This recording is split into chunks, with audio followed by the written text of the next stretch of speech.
On Christmas Eve, a pregnant woman signs her divorce papers, smiling. No tears, no anger, just calm, like someone who already knows how the story ends. She walks out of her $12 million apartment, coat draped over her belly, and steps into a waiting limousine.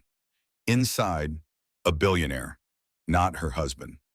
What could drive a woman to leave everything, the mansion, the money, even her marriage, and disappear into the snowy night? What secret was she hiding? And what hell had she already survived? This isn't just a love story, it's a story of control, survival, and revenge served cold on Christmas Eve. If you love stories that make your heart race and your jaw drop, don't forget to like, comment, share, and subscribe, because what happens next will shock you. Snow fell softly on Central Park West, transforming Manhattan into a scene straight from a holiday greeting card. It was Christmas Eve and the city sparkled with lights strung across bare tree branches, their glow reflecting off freshly fallen snow. Inside the $12 million penthouse on the 42nd floor, everything looked perfect. The Christmas tree stood in the corner, professionally decorated with gold and white ornaments that caught the light from the floor-to-ceiling windows. Soft jazz played from hidden speakers, filling the vast space with the illusion of warmth. A fire crackled in the marble fireplace, though it was gas-powered and controlled by a remote. Everything in Derek Pierce's world was controlled, curated, perfect. Madison Pierce sat at the marble dining table that had witnessed 1,000 shared meals, countless arguments whispered in harsh tones, and silent mornings where words became too dangerous to speak. She was 5 months pregnant, her hand resting protectively over the gentle swell of her belly. The baby moved inside her, a flutter that still felt miraculous despite everything else falling apart. Across from her sat her husband, Derek Pierce, 42 years old, distinguished salt and pepper hair, wearing a cashmere sweater that probably cost more than most people's monthly rent. He scrolled through his phone, barely acknowledging her presence. They could have been strangers sharing a table at a coffee shop for all the intimacy between them. Between them lay divorce papers, thick legal documents that reduced 6 years of marriage to clauses about asset division and custody arrangements. Next to the papers sat a Mont Blanc pen, the same one Derek had given Madison for their first anniversary. The engraving on the side read, "To my forever." She wondered if he remembered that when he'd placed it there. Probably not. Derek rarely remembered the romantic gestures he'd made. They'd all been performances anyway. "My lawyer reviewed it twice," Derek said without looking up from his phone. His voice was casual, bored even, as if they were discussing dinner reservations rather than the dissolution of their marriage. "Just sign." Madison looked at the papers. She'd already read them, of course, had pored over every clause in secret over the past 2 weeks. The prenup she'd signed 4 years ago was brutal, but these documents were somehow worse. $500,000, no alimony, supervised visitation with her own child. Everything in Derek's favor, exactly as he'd planned it. But Madison's face didn't crumble. She didn't cry or beg or ask him to reconsider. She'd done all that in private, in the guest bathroom where he couldn't see, into pillows that muffled her sobs. Tonight, she had nothing left to perform. Instead, a small, knowing smile curved her lips. She picked up the pen. The weight of it felt significant in her hand. "To my forever." How quickly forever became nothing. She signed. 1 page. Her signature looked steady, which surprised her. 2 pages, 3 pages. Each stroke of the pen felt like reclaiming something stolen, though she couldn't quite name what. Derek finally glanced up from his phone, surprise flickering across his features. His eyebrows drew together slightly. This wasn't the script he'd expected. Madison was supposed to fight, to cry, to beg him to reconsider. She was supposed to make him feel powerful in his mercy or justified in his cruelty. Instead, she was simply signing. "No fight?" he asked, suspicion creeping into his tone. "No drama?" Madison stood slowly, careful of her pregnant body. She pulled her coat from the back of the chair, a long black wool coat that she'd bought herself 2 weeks ago, using money from an old bank account Derek didn't know she still had. The coat fit over her belly, concealing her pregnancy. She'd packed 1 suitcase, hidden it in the guest room that morning, while Derek was on a conference call. Everything she truly needed fit into that one bag. Funny how 6 years of marriage could be condensed so easily. No, Madison said calmly, meeting his eyes for the first time all evening. But thank you for confirming everything I needed to know. She walked toward the elevator, each step measured and deliberate. Her heels clicked against the marble floor, echoing in the vast penthouse. Behind her, she heard Derek's chair scrape back. "Where are you going?" he called out. And for the first time that evening, there was emotion in his voice. Confusion, maybe even a hint of concern, though Madison knew better than to mistake it for care. Madison pressed the elevator call button. The doors opened immediately with a soft ding, as if they'd been waiting for her. "Somewhere you'll never find me," she said quietly. She stepped into the elevator.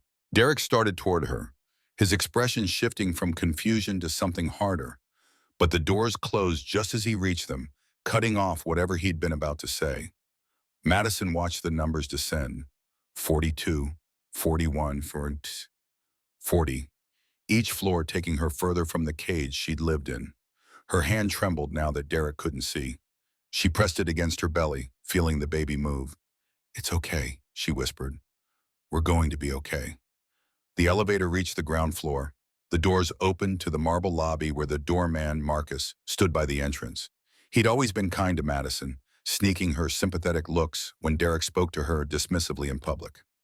"Have a good evening, Mrs. Pierce," Marcus said. But his eyes were sad, he knew. The staff always knew. "Just Madison," she replied softly. "And thank you, Marcus, for everything."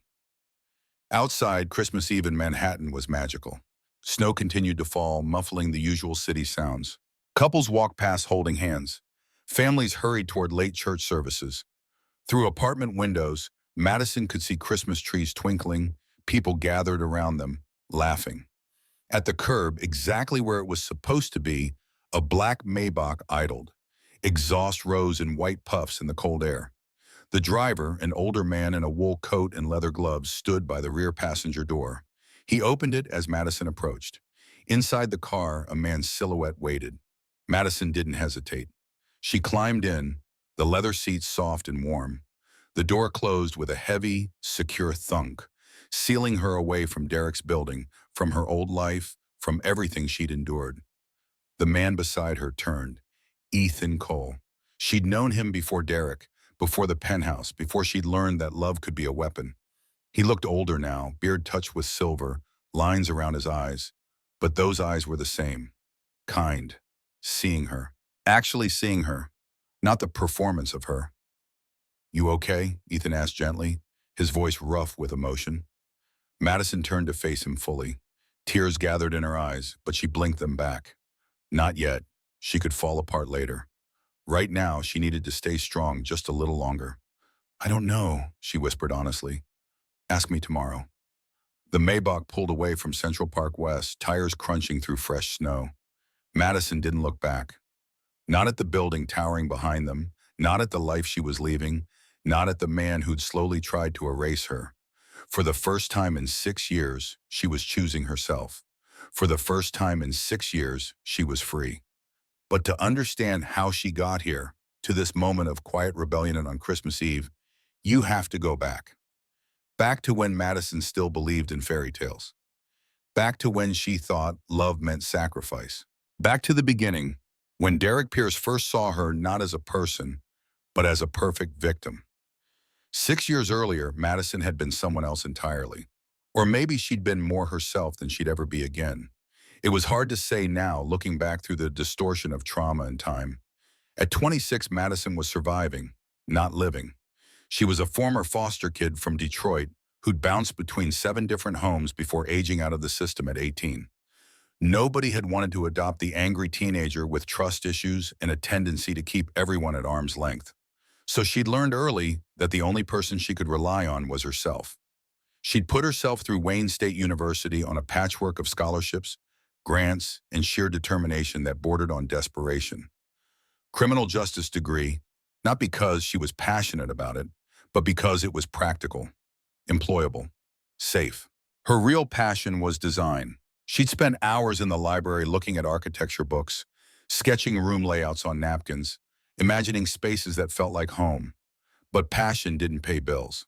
So Madison worked 3 jobs. Starbucks opener, 4 in the morning shifts. She'd arrive in the dark, unlock the store, start the machines, brew the first pots of coffee. By the time the first customers arrived at 5:30, she'd already been on her feet for 90 minutes. She worked until 11, then rushed to her afternoon job. Dog walker in Queens, Madison would pick up 6 or 7 dogs from various apartments, wrangle them through the park, clean up after them, return them safe and exhausted to their owners. The dogs loved her. Their owners barely saw her. Weekends she catered, serving champagne to people who lived the kind of life she could only imagine. Refilling plates, clearing dishes, being invisible while wearing a uniform that somehow made her even more invisible. Madison dreamed of becoming an interior designer, but Parsons School of Design was $25,000 per semester. She'd need to work for years just to afford 1 semester, and by then she'd be too old, too tired, too far behind. She lived in a 280-square-foot studio in Queens, where mold crept up the bathroom wall. She tried cleaning it, tried everything Pinterest suggested, but it kept coming back. The radiator clanked all night. The neighbors fought constantly. The hallway smelled like curry and cigarettes and desperation. Some nights Madison ate ramen for dinner and told herself it was temporary. Some nights she cried into her pillow and wondered if anything would ever change. She was 26 and exhausted, with $73 in her checking account and $43,000 in student loan debt. Her fatal flaw was simple, obvious. She was desperate to be chosen, to belong, to never be abandoned again. Every foster home had been temporary. Every relationship had an expiration date. She wanted permanence so badly she could taste it, bitter and sweet in equal measure. That summer, she was working a hedge fund party in the Hamptons. She'd taken the job even though it meant giving up a full weekend.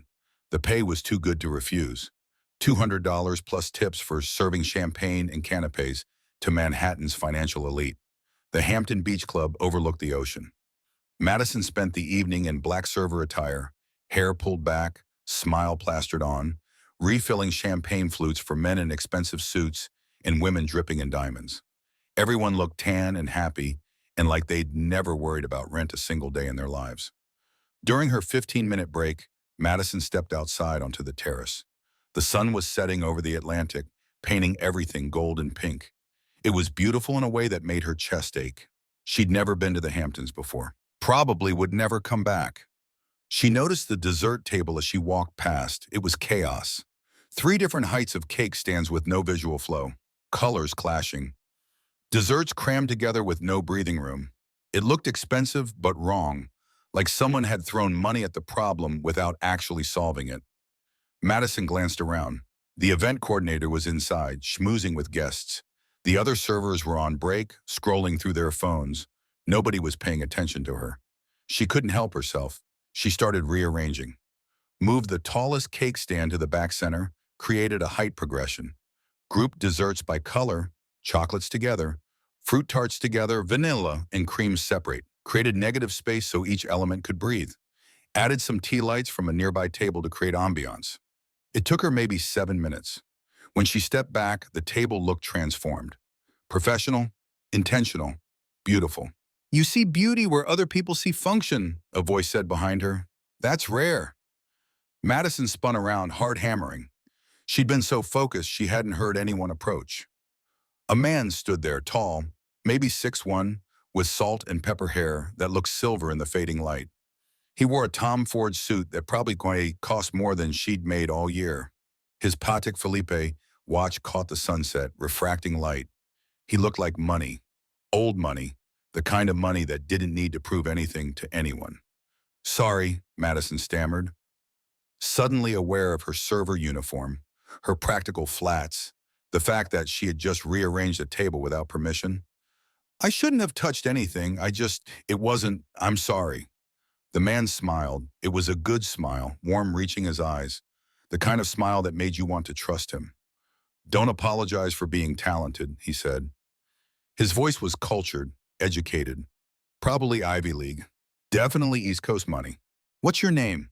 "Madison," she said. Then, because she was trained to be professional, "Madison Martin." Derek Pierce.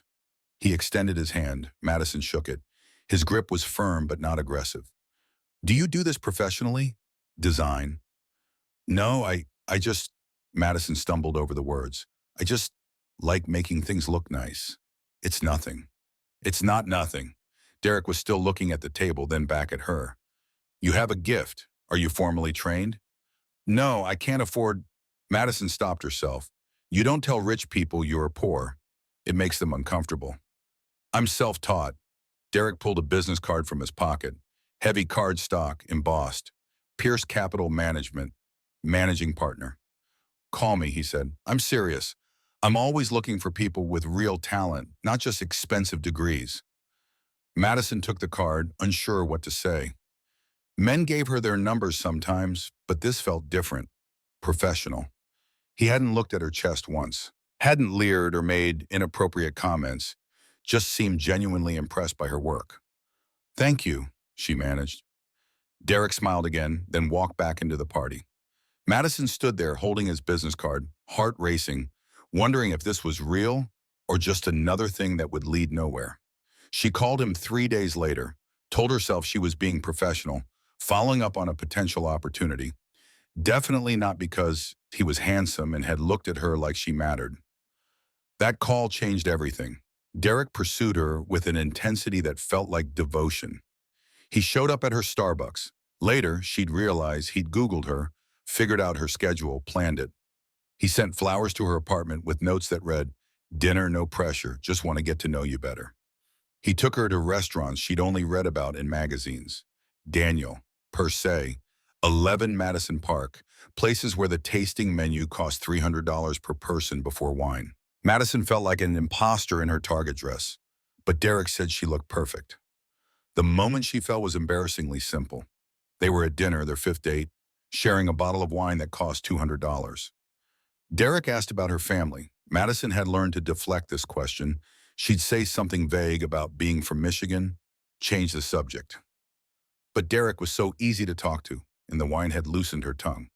I don't have one, she admitted, looking down at her plate of food she couldn't pronounce. I grew up in foster care, aged out at 18. It's just me. She waited for the usual responses. The pity, the discomfort, the way people's eyes would slide away from hers. Instead, Derek reached across the table and took her hand. His touch was warm, solid, real. You do now, he said simply. You have me. Madison's eyes filled with tears. She tried to blink them back, embarrassed, but one escaped down her cheek. Hey, Derek said softly. You're not alone anymore. I mean that. Whatever you need, I'm here. That's what people do when they love each other. They show up. They stay. Love. He'd said love. They'd only been dating 5 weeks, but he'd said love. Madison wanted to believe him so badly. She wanted permanence. She wanted to belong to someone. She wanted to never be abandoned again. She should have seen the red flags. Looking back, they were everywhere, bright and waving. But when you've been hungry your whole life, it's hard to recognize when someone's poisoning the food. Red flag 1. He paid off her student loans without asking. Madison came home from her dog walking shift to find an email from the loan servicer. Balance, zero. $43,000, just gone. She called Derek, panicking. What did you do? I took care of it, he said, sounding pleased with himself. You were stressed. I wanted to help. Let me take care of you. That's what people do when they love each other. There it was again. Love is transaction. Love is control disguised as generosity. Red flag 2. He proposed after 3 months. The ring was 4 carats, D-color, flawless. It probably cost more than she'd made in her entire life.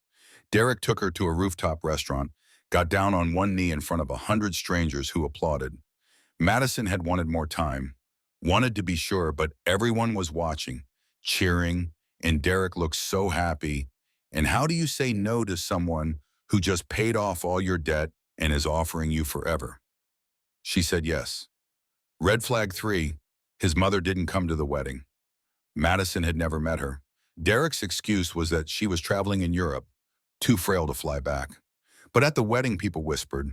Derek's college friends, his business associates, they all seemed surprised by Madison.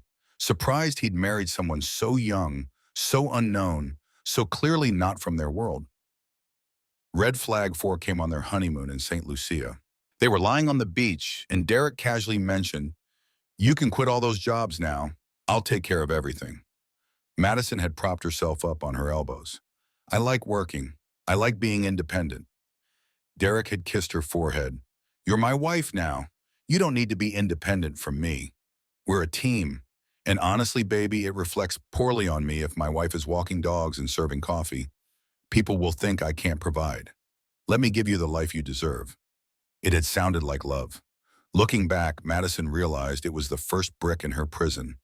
But she'd said, okay. She'd quit all 3 jobs. She'd moved into his penthouse. She'd let him take care of everything. And slowly, so slowly she didn't notice until it was too late, Derek Pierce erased Madison Martin from existence. The penthouse was spectacular in the way only $8.5 million can buy. 3,200 square feet of floor-to-ceiling windows overlooking Central Park. The living room alone was bigger than most people's entire apartments. Italian marble floors, custom millwork. A kitchen with appliances that cost more than Madison's yearly salary had been before she'd quit working. Madison had designed every room herself, and discovering that gift had been one of the few joys of her early marriage. Turned out, she had a natural eye for it. She could see potential where others saw empty space, could balance color and texture and light in ways that made spaces feel alive. She'd thrown herself into designing the penthouse, spent months sourcing furniture, fabrics, art, negotiated with contractors, managed the renovation, made thousands of tiny decisions that transformed the sterile space into something warm and livable. When it was finished, Architectural Digest wanted it to feature it. Madison had been thrilled. Her first real recognition, proof that she was good at something, that she had value beyond being Derek's wife, until Derek made one small change to the contract. "The byline should read, 'The Pierce Residence,'" he said, reviewing the agreement in his study. He was casual about it, barely looking up from the document. "Not Madison Pierce Design or your name specifically." Madison had been standing in the doorway, holding her portfolio of design sketches. "But I designed everything. This is my work." "And I paid for everything," Derek replied, still not looking at her. "We're a team, sweetheart. My name carries weight in this city. Your name carries—" He paused, smiled that smile that never quite reached his eyes. "Well, you understand. You're foster kid from Detroit. I'm 5th-generation Manhattan money. My name gives the feature credibility." "It's my credibility," Madison had protested quietly. "My work." Derek finally looked up. His expression wasn't angry, just disappointed, like she was a child who didn't understand simple mathematics. "Our work. What's mine is yours, what's yours is mine. That's marriage. Unless you're saying you want to keep things separate, because we can do that. I can start charging you rent, utilities, groceries. Would that make you feel better? More independent?" Madison had swallowed hard. She didn't have any money. Derek had convinced her to close her bank account, put everything in joint accounts that he managed. For simplicity, he'd said, for security. "No," she'd whispered. "Sorry, never mind." She'd signed the contract. The feature ran 3 months later. The Pierce Residence. No mention of Madison's design work. No credit for her vision. Just Derek's name and his money and his pedigree. That was the first compromise. There would be many more. The lifestyle was intoxicating at first, Madison had to admit. For her birthday that first year, Derek gave her a Hermes Birkin bag, orange, her favorite color, in that buttery soft leather that supposedly took artisans days to make. It cost $40,000. Madison had mentioned once, months earlier, that she wanted art supplies. She'd been sketching again, thinking about maybe taking a design course at FIT, nothing formal, just learning. But Derek said, "You don't need a course, you're naturally talented. And honestly, baby, you already have the best teacher. Me, I know what success looks like. I've been doing this for 20 years. Just watch me, learn from me. That's better than any class." The Birkin bag was beautiful. Madison carried it once, felt sick about the price, then put it in her closet and never touched it again. Derek never noticed. The Cartier Love bracelet came next for their first anniversary. Derek had taken her to Perse, gotten down on one knee again. He loved grand gestures with witnesses, and clasped the bracelet on her wrist right there in the restaurant. "You'll never take it off," he said, his smile warm as other diners applauded. "It's a symbol. You're locked into this love, and I'm locked into you. Forever." Madison had laughed, touched, overwhelmed. Later that night, she'd looked at the bracelet more closely. You needed a special screwdriver to remove it. She was literally locked into wearing it. The romantic gestures suddenly felt different. She got a black Amex with no limit, but Derek reviewed every purchase. He'd sit with his laptop in the evenings, going through their accounts, asking questions. $75 at Sephora? Do you really need more makeup? 200 at Whole Foods? That seems high for one person. What's this charge for $19.99? Some subscription? Madison, you need to check with me before signing up for things. It was never angry, always reasonable. Just keeping track, he'd say, making sure they were being smart with money. Because even though he was rich, wealthy people stayed wealthy by watching every dollar. Madison started asking permission before buying anything, even tampons, even pregnancy tests later when she'd need them. "You don't need to work," became Derek's constant refrain, always said kindly, like he was doing her a favor. "You're my wife now. That's enough. That's everything. You don't see Jane Doe working, do you? Or Sarah Smith?" He'd name the wives of his friends, women who spent their days at SoulCycle and charity lunches. They understand their role. They're building their husbands up, not competing with them. Madison's world began to shrink like a sweater in hot water, slowly until one day it didn't fit anymore. She closed her Etsy shop where she'd sold hand-painted furniture. Only 2 sales, but they'd been hers. Derek said, "You don't need the pocket change. It's kind of sad, honestly. Like you don't trust me to provide." She stopped seeing her college friends. After a few dinners where Derek dominated every conversation, corrected their political views, gave unsolicited career advice, and later critiqued Madison's friends in the car. Sarah's gained weight, hasn't she?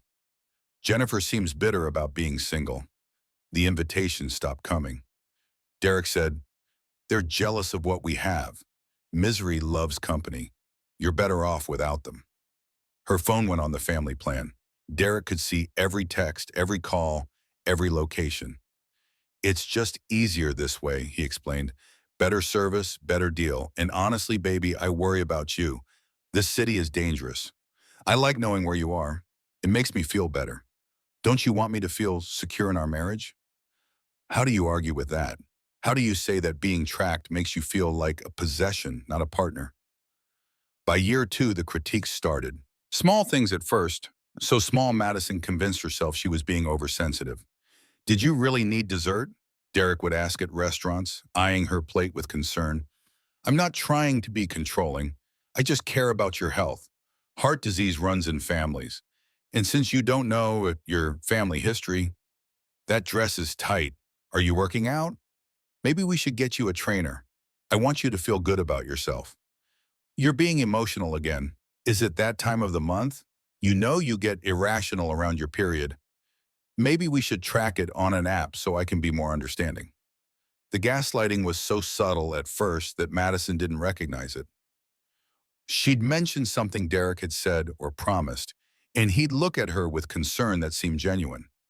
"I never said that. I specifically remember saying the opposite. You're remembering wrong. Are you sleeping okay? Memory issues can be a sign of stress. Maybe you should see someone." Madison started second-guessing everything. Her memory, her perception, her sanity.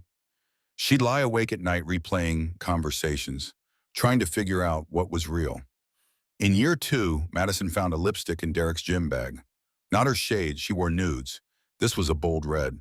She confronted him, hands shaking, voice small. Derek had looked at her with such disappointment, like she'd insulted him, like she was the one hurting him. "You're being paranoid," he said sadly. "This is what happens when you have too much time on your hands, when you're not contributing to anything meaningful. Your mind creates problems where there aren't any.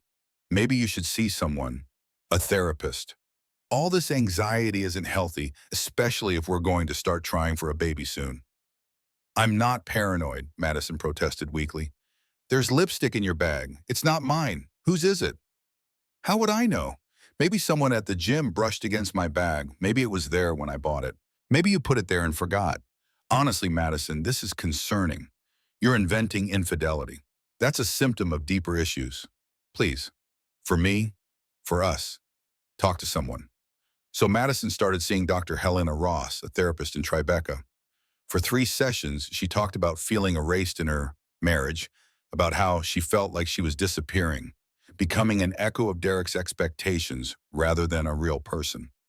Dr. Ross had listened carefully. What you're describing sounds like emotional abuse. Have you considered that your husband might be using control tactics? The word abuse had shocked Madison. Abuse was physical. Abuse was hitting, screaming, violence. Derek had never laid a hand on her. He was always calm, always rational, always had explanations that made sense in the moment. No, Madison said, he's not abusive. He cares a lot about everything. He's particular. Successful people are like that. After the 3rd session, Madison's credit card declined at CVS. She'd been buying prenatal vitamins. She and Derek had started trying for a baby. Or rather, Derek had stopped using protection, and Madison hadn't objected because maybe a baby would fix things, make him soften, give her someone to love who would love her back unconditionally.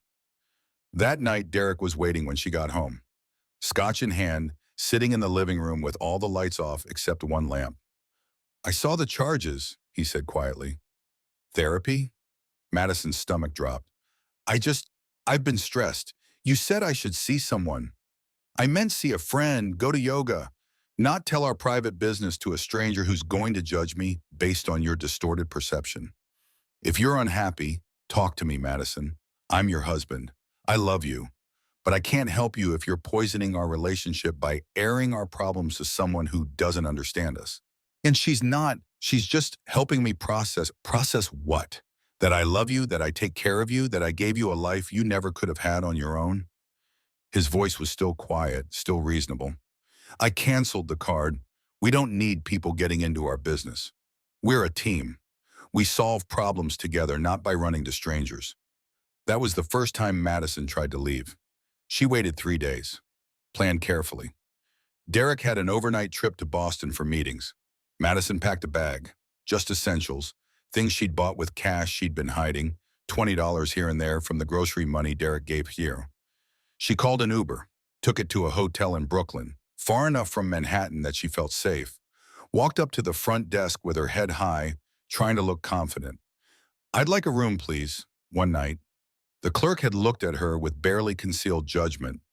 Woman alone, one bag, pregnant, but typed into the computer. That'll be $212. Madison handed over her credit card. Declined. She tried another card.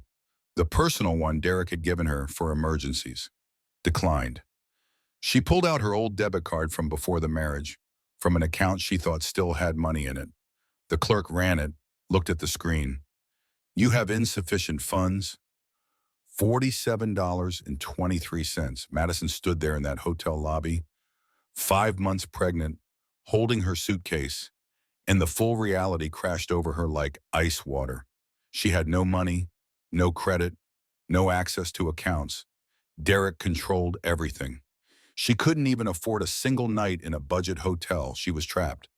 Madison returned to the penthouse by midnight, using her last $20 for an Uber. Derek was waiting in the living room, scotch in hand, looking more sad than angry. Where did you go? He asked softly, like he was talking to a frightened animal. Nowhere, Madison whispered. I just needed air. I went for a walk. Derek stood and pulled her into his arms. He smelled like expensive cologne and scotch. I was worried about you, about our baby. Don't scare me like that again.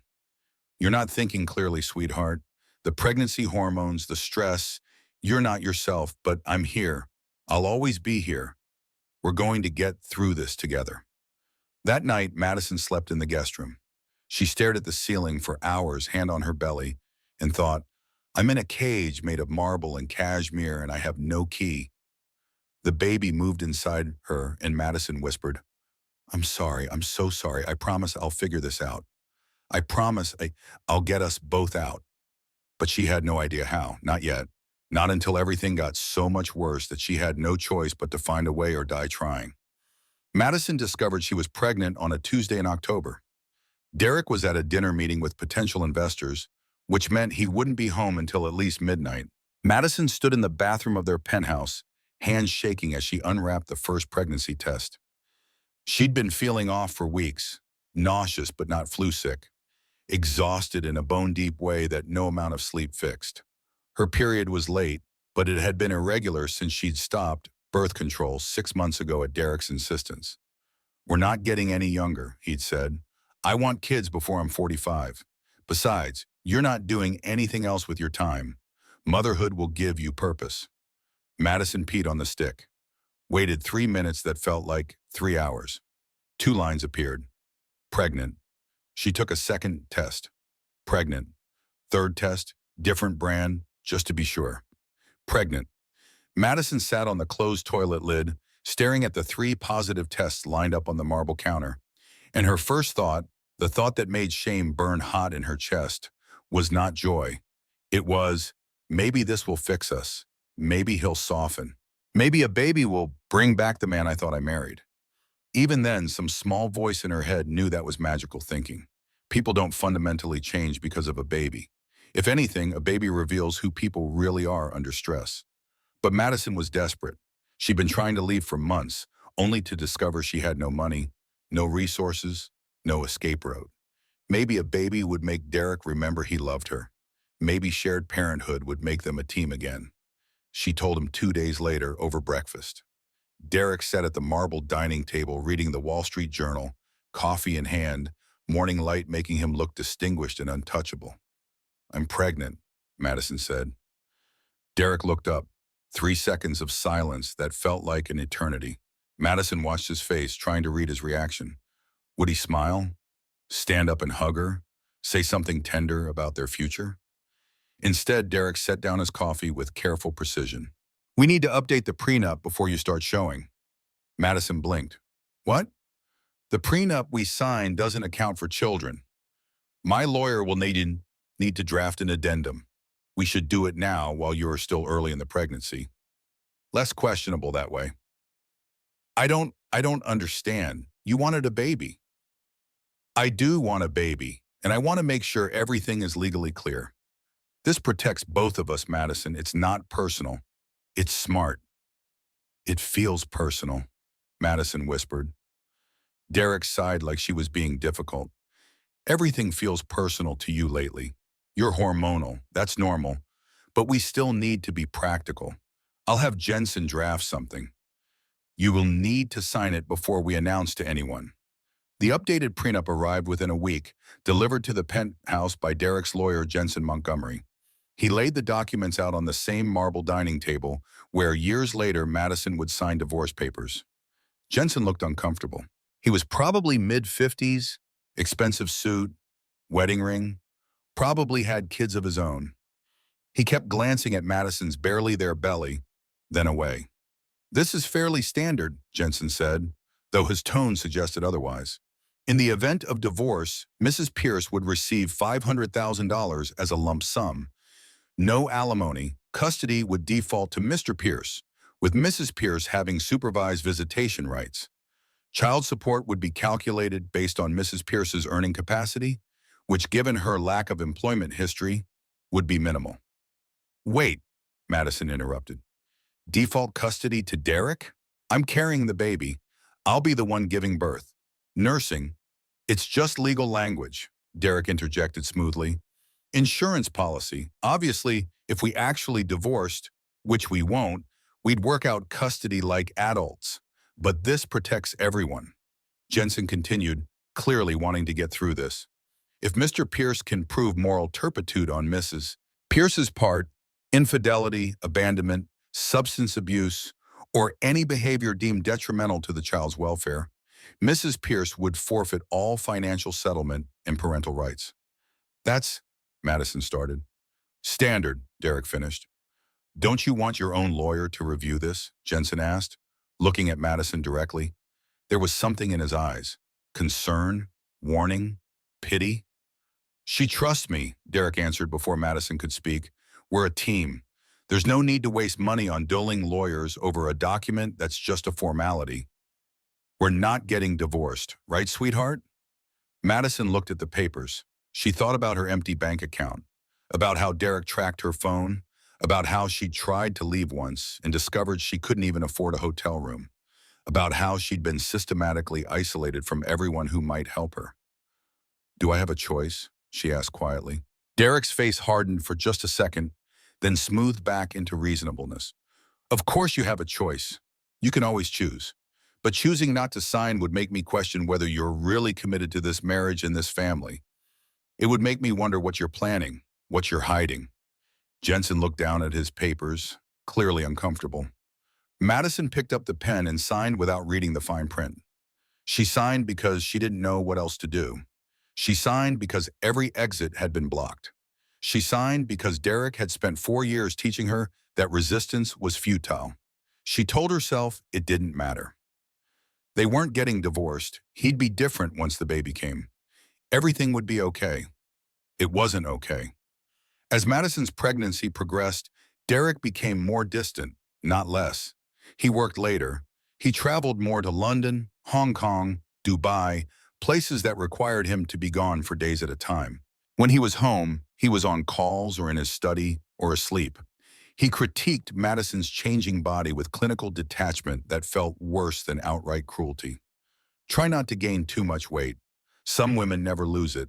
They let themselves go, use the baby as an excuse. I don't want that to happen to you. That maternity dress is tight. Are you buying the right size? Maybe we should get you a stylist who specializes in pregnant women. Your face looks puffy. Are you retaining water? You should watch your sodium. Gestational diabetes is serious. Every comment dressed up as concern, every critique framed as him wanting the best for her. But underneath, Madison heard the real message. You're becoming less attractive. You're becoming less valuable. You're failing at being the perfect wife. Your being emotional became his response to everything. If Madison mentioned she was hurt by something he'd said, she was being emotional. If she asked why he'd missed her OB appointment, she was being emotional. If she cried during a Subaru commercial, she was being emotional. It's the hormones, Derek would say with that patient voice that made Madison want to scream. You're not thinking rationally. This is temporary. You'll be yourself again after the baby. But Madison was starting to suspect that Derek didn't actually like who she was. He'd liked the idea of her. Young, beautiful, desperate, grateful. A perfect blank slate he could shape into whatever he wanted. Pregnancy had made her messy, unpredictable, human. And Derek didn't like humans. He liked controlled variables. Madison felt herself shrinking in every way except physically. She was disappearing into Derek's shadow even as her belly grew. She stopped voicing opinions, stopped asking questions, stopped expecting anything from the man who'd promised to love her forever. She spent hours in the penthouse alone, hand on her belly, talking to the baby. I'm sorry you're coming into this, she'd whisper. I'm sorry I didn't figure this out sooner.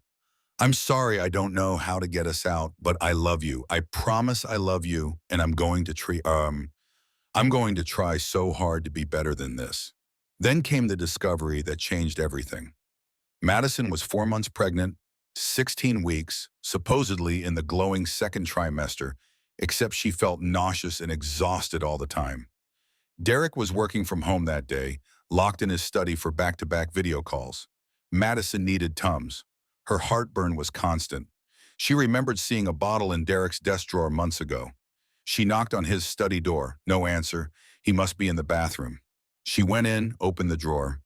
The Tums were there. So was an iPad. Derek had 2 iPads. One he used openly, one he kept locked in his study safe. Madison had never thought much about it. Rich people had multiple devices for work security, she'd assumed. Except this iPad was unlocked. Sitting in the drawer, screen still lit. Someone had forgotten to lock it before putting it away. Madison should have closed the drawer, should have taken her Tums and left, should have maintained plausible deniability. Instead, she picked up the iPad, text messages, dozens of threads. Most were business contacts. But one thread caught her eye. CR. Catherine Reynolds. Madison didn't know the name, but something about it made her heart race. She opened the thread. What she found made her blood turn to ice water. Text from 3 days ago. Derek, she's becoming a problem. CR. The baby? Derek, the baby complicates things. Lawyer says we can contest paternity if needed. DNA test during custody battle. Claims she had an affair. Her word against mine. CR. Jesus, Derek, that's protecting our interests. You signed that audit report. Oh, if I, you're in this as deep as I am. We're almost there. One more year of this marriage, then I file for divorce on grounds of infidelity. Prenup means she gets nothing. I get the kid, full custody. You move in. We're a family, just like we planned. TR. I didn't plan any of this. Derek, you didn't object either. You're already spending nights here when she's asleep. You're already playing house. Don't go soft on me now. We're too close. Madison's hands shook so badly she almost dropped the iPad. She kept scrolling, finding more messages going back months. Plans to destroy her reputation. Plans to claim she was mentally unstable. Plans to contest paternity of the baby growing inside her. The baby Derek had insisted they conceive. It wasn't just cheating. It was conspiracy. Premeditated destruction. Madison took photos of everything with her phone, trying to stay quiet even though her breath was coming in gasps. She heard Derek's footsteps in the hallway returning from the bathroom. She shoved the iPad back in the drawer, closed it, grabbed the Tums. She made it to the guest bathroom before she vomited. Not morning sickness. Pure terror. She sat on the cold tile floor, one hand on her belly, the other scrolling through the photos she'd taken, reading the texts again to make sure they were real. Derek wasn't just planning to leave her. He was planning to take everything. Her credibility, her child, her future. He was going to paint her as unstable, unfaithful, unfit. And this Catherine Reynolds, whoever she was helping him. Madison whispered to the baby, I'm going to get us out of here. I promise, whatever it takes. But she didn't know how. Not yet. She needed help. She needed someone from outside Derek's world, someone who knew her before, someone who might still care enough to believe her. That night, after Derek had kissed her forehead and told her she looked tired, maybe you should rest more. All this stress isn't good for the baby. Madison locked herself in the guest bathroom. She scrolled through her phone contacts, looking for a name she hadn't called in 10 years.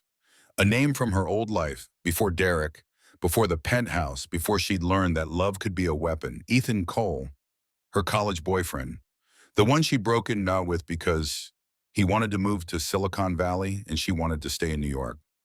The one who'd begged her not to choose geography over love, who'd said they could make it work, who'd called her every day for a month until she'd blocked his number because hearing his voice hurt too much.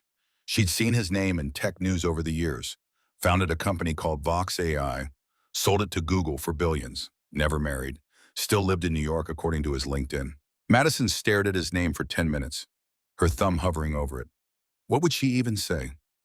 Hi, remember me? I chose wrong. I need your help. I'm trapped. Finally, she sent a text before she could talk herself out of it.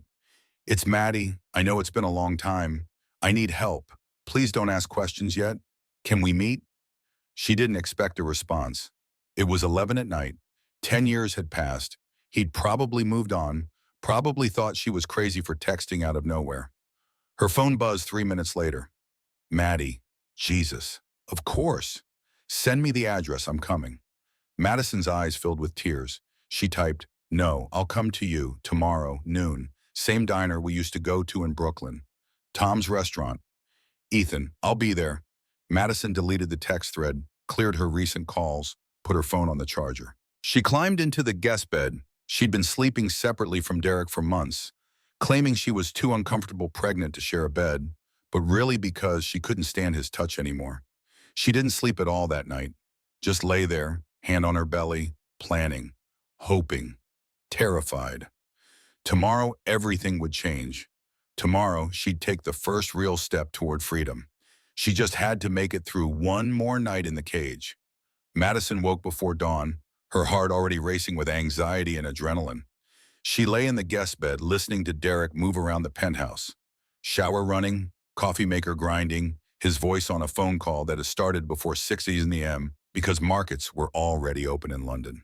She waited until she heard the elevator doors close, signaling his departure for the office. Then she waited another 30 minutes, paranoid he'd forgotten something and come back. Finally, she got up and moved through the morning routine she'd carefully planned. First, the burner phone. Madison had bought it 2 weeks ago with cash she'd been squirreling away from grocery money Derek gave her.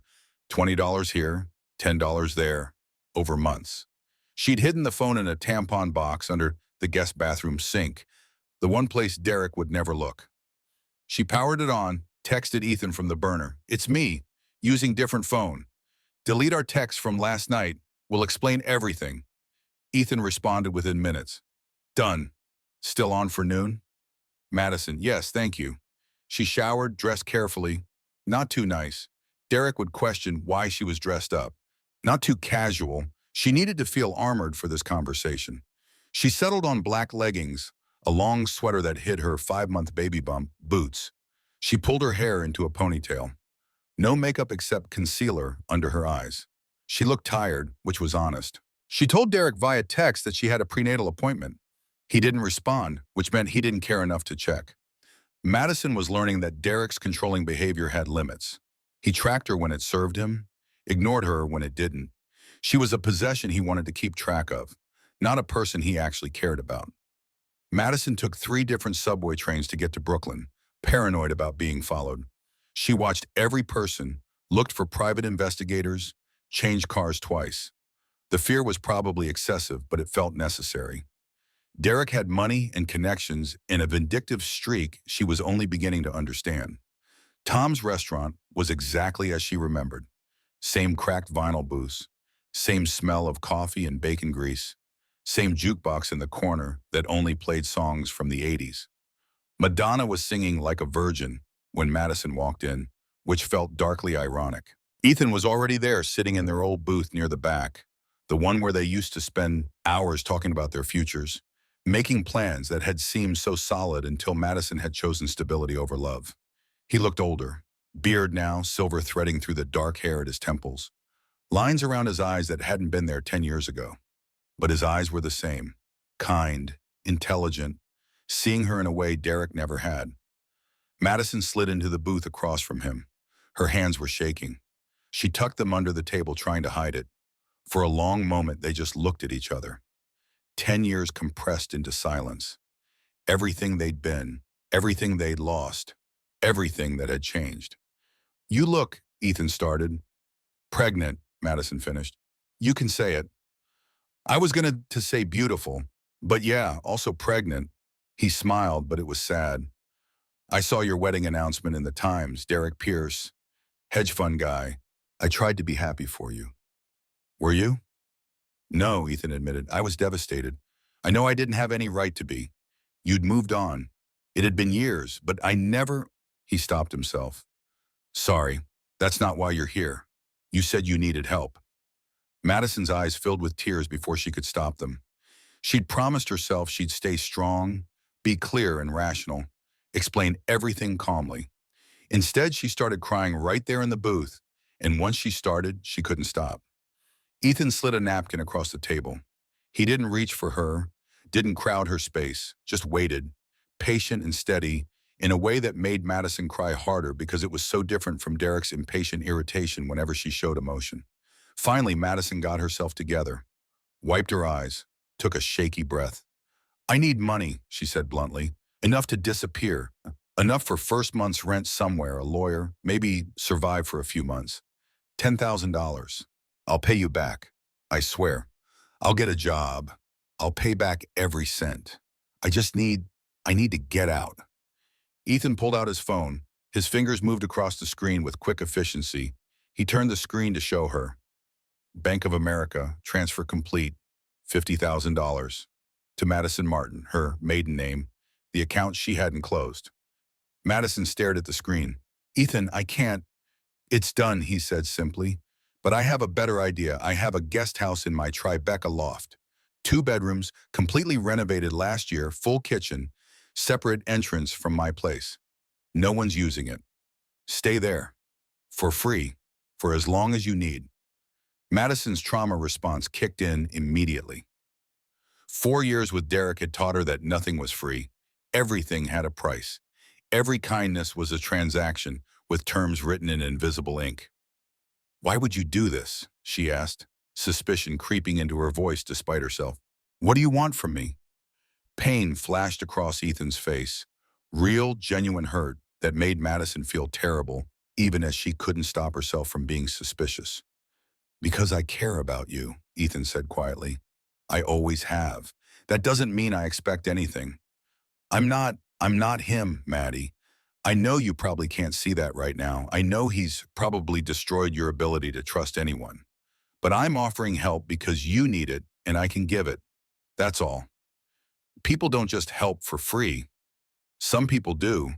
Some people help because they remember what it's like to feel powerless.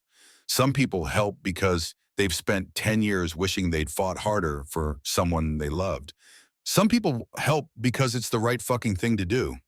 Ethan's voice cracked slightly. "Derek really did a number on you, didn't he?" The truth of that statement hung between them like smoke from a fire. Ethan continued, softer now. "Look, you can take the money and disappear. Go anywhere. I'll never contact you again if that's what you want. Or you can stay in the guest house and let me help you fight this properly. Lawyers, evidence, whatever you need, but either way, no strings. I promise. I can't know you're in danger and do nothing." Madison studied his face. She'd loved this man once. He'd never tried to control her. Never made her feel small. Never demanded she erase herself. When they'd broken up, it had been mutual. Right person, wrong time. Geography, not incompatibility. "Okay," she said finally. "The guest house, but I'm paying you back every cent. The moment I can work again, the moment I have money." Ethan smiled, though it didn't quite reach his eyes. "Deal." Over coffee that Madison could barely drink, pregnancy nausea was still hitting her randomly, she told him everything. She started with the financial control, the isolation, the gaslighting. Then the affair, the text messages about contesting paternity, the conspiracy to paint her as mentally unstable.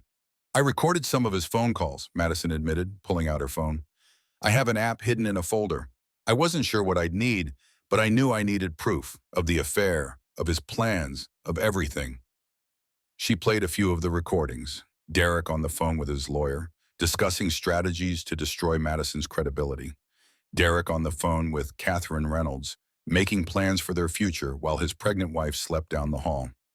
Ethan listened to everything with a jaw so tight Madison could see the muscle twitching.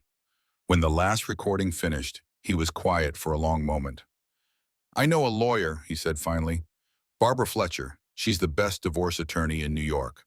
Former prosecutor, completely ruthless in court, ethical as hell outside it. Let me call her. Can you meet this afternoon?" Within an hour, Madison had an appointment with Barbara Fletcher for 4 p.m. that same day. Within 2 hours, she had keys to the guest house. Within 3 hours, she had something she hadn't felt in years. Hope. "The hardest part is going to be the waiting," Ethan warned as they sat in the diner booth, their coffee cold now. "You have to go back to the penthouse. You have to pretend everything's normal. If Derek suspects you're planning to leave, he could accelerate his timeline. File for divorce early, contest custody preemptively. We need you to stay until you're ready to leave safely." "How long?" "Couple weeks minimum. We need to build a case, gather more evidence, make sure Barbara has everything she needs. Christmas Eve would be good timing. Derek will be distracted with year-end work stuff, holiday parties. He won't be paying attention." 2 more weeks, Madison repeated. It felt like an eternity. "I don't know if I can do that." "Yes, you can," Ethan said, with certainty. "Because you're stronger than you think. Because you have a baby to protect. And because you're not doing this alone anymore." Madison wanted to believe him. Wanted to believe she was strong, that she could do this, that rescue was possible. But 4 years with Derek had beaten that belief out of her. "What if I can't?" she whispered. "What if I freeze? What if I chicken out?" "Then I'll come get you anyway," Ethan said simply. "You say the word anytime, day or night, and I'm there. With a With money, with whatever you need, you're not trapped anymore, Maddie. You just have to hold on a little longer. They sat in the diner for another hour making plans. Madison would continue documenting everything. Texts, calls, financial records. She'd pack slowly, carefully, things Derek wouldn't notice missing. She'd transfer small amounts of money to her old account when she could. She'd pretend everything was fine while secretly dismantling the cage from the inside. "Are you sure you'll be safe going back there?" Ethan asked as they prepared to leave. "If you feel unsafe at all, we leave now. Fuck this strategy." Madison thought about it. "He's never been violent, never hit me, never even raised his voice, really. He doesn't need to. He has other ways of hurting me. Emotional abuse is still abuse. I know that now." They left the diner separately, Madison's idea, paranoid about being seen together. Ethan gave her the address of the guest house in Tribeca. "Go see it now if you want. You have keys. It's yours whenever you're ready." Madison did go look. The guest house was in a converted warehouse. Industrial chic, exactly the kind of space Madison had always dreamed about. It was small but perfect. Exposed brick walls, tall windows, a kitchen with actual counter space, a bedroom with a bed that looked comfortable, a bathroom with a tub deep enough for pregnant aches. She stood in the empty space and let herself imagine it.